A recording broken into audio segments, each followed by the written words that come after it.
Kamu mau mati juga.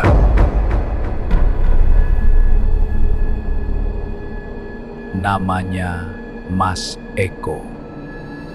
Hidupnya hancur bukan karena dosanya sendiri.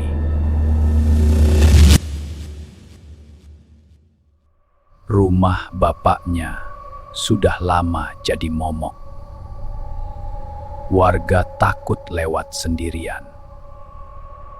Rumah itu penuh keris dan benda keramat. Boneka jerami itu mewakili nyawa orang-orang yang dihancurkan. Tiap malam Jumat Wage dia turun ke kali tengah malam. Bukan untuk bertobah, untuk memanggil sesuatu. Mas Eko menanggung semuanya. Hinaan, fitnah, dijauhi, padahal bukan dia yang berbuat. Sampai suatu malam, datang tamu bukan sembarangan. Seorang pejabat tinggi. Permintaannya bahkan membuat Mas Eko merinding. Ritual itu bukan santet biasa. Jajang Sebarong, santet pemusnah satu keluarga. Pak, ojo diteruskan. Tapi bapaknya tidak bisa dihentikan. Malam itu, dia menutup pintu untuk semua peringatan anaknya.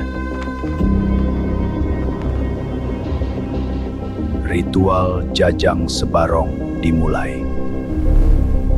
Ritual paling gelap yang diyakini bisa merenggut satu keluarga sekaligus. Satu persatu anak pejabat itu jatuh.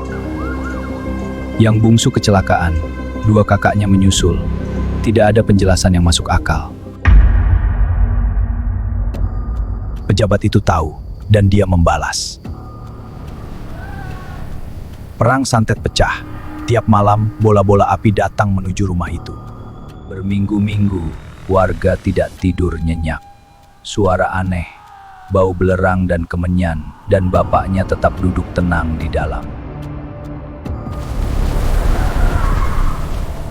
Suatu malam ledakan. Keras. Seperti petir jatuh ke tanah. Sosok itu tingginya tidak wajar. Kepalanya menunduk ke lubang atap lalu hilang begitu saja. Di dalam bapaknya sudah meninggal. Tapi caranya mati membuat tak seorang pun bisa tidur nyenyak setelah melihatnya. Dia keluar lagi. Bapaknya dimakamkan. Sedikit yang datang. Lebih banyak yang berdoa syukur daripada berdoa duka. 3 hari setelah dikubur, jenazahnya hilang dari liang. Tanah terangkat dari dalam, tidak ada bekas cangkul, tidak ada jejak orang. Mereka menemukannya bukan di kuburan, tapi di belakang rumahnya sendiri, duduk, seperti menunggu.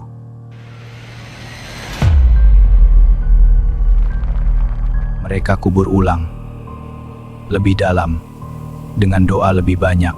Tapi seminggu kemudian dia keluar lagi. Dan teror pindah ke rumah Mas Eko. Setiap malam suara sapu itu datang. Tapi halaman selalu kosong. Kemudian malam lain kain putih itu bergerak sendiri. Rendah di lantai. Seperti ada sesuatu memakainya.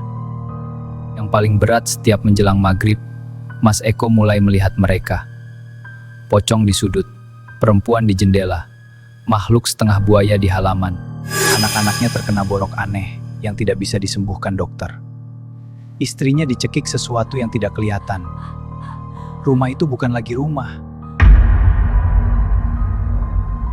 Mereka pindah rumah, berharap semuanya selesai. Tapi jenazah bapaknya keluar lagi untuk ketiga kalinya. Dalam keputusasaan, Mas Eko meminta tolong lewat Mudin desa. Dan Mudin itu menyebut satu nama, Eyang Sworo. Eyang Sworo datang. Tanpa banyak bicara, dia mengelilingi rumah itu. Dan di satu sudut dia berhenti. Ana sing nungang-bunang. Saat ruqyah dimulai, istri Mas Eko tiba-tiba ambruk. Tapi dia tidak jatuh, dia merayap. Cepat, tidak manusiawi. Dia menggali tanah dengan tangan kosong. Itu bukan suara istrinya. Itu suara Ingon yang belum punya tuan baru. Rukiah itu berlangsung sampai subuh. Eyang hampir pingsan berkali-kali. Tapi dia tidak berhenti. Menjelang subuh, Ingon itu akhirnya keluar. Eyang nyaris sekarat, dan Mas Eko hanya bisa berlutut dan menangis.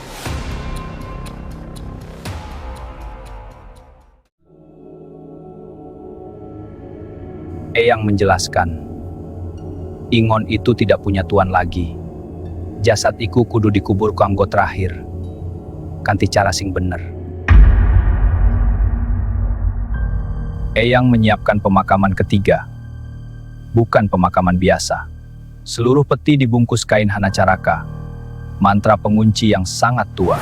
Lokasi makam dipindah ke tempat jauh. Liang dibuat 2 kali lebih dalam. Nisan hanacaraka ditancapkan. Kali ini harus berhasil. Malam pertama setelah pemakaman ketiga tidak ada gangguan. Untuk pertama kali setelah berminggu-minggu, keluarga Mas Eko tidur, benar-benar tidur. Perlahan, keluarga mulai pulih. Borok anak sembuh, istri bisa tidur nyenyak. Tapi Mas Eko, ada sesuatu yang tidak ikut sembuh bersamanya. Mas Eko mulai bicara dengan seseorang yang tidak bisa dilihat orang lain. Dia menyebut namanya Bagong. Di malam lain, Mas Eko berlari keluar membawa tongkat. Dia mengusir sesuatu yang tak terlihat. Setelah itu kembali normal.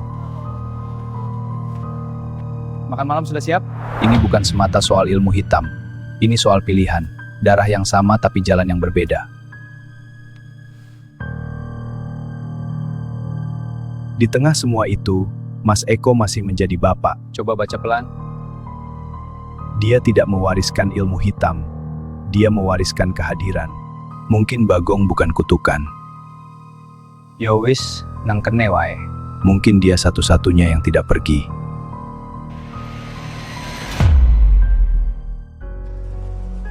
Dan orang-orang sudah punya kesimpulan. Ini karma. Bapaknya nyantet banyak orang, sekarang anaknya yang bayar. Karma. Dosa bapak ditanggung anak.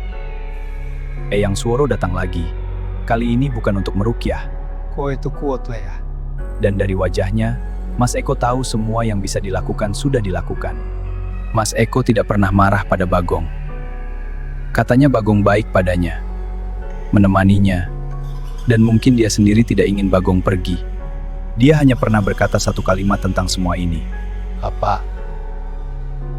Satu kalimat yang mungkin paling sedih yang pernah kamu dengar dari seorang anak kepada bapaknya.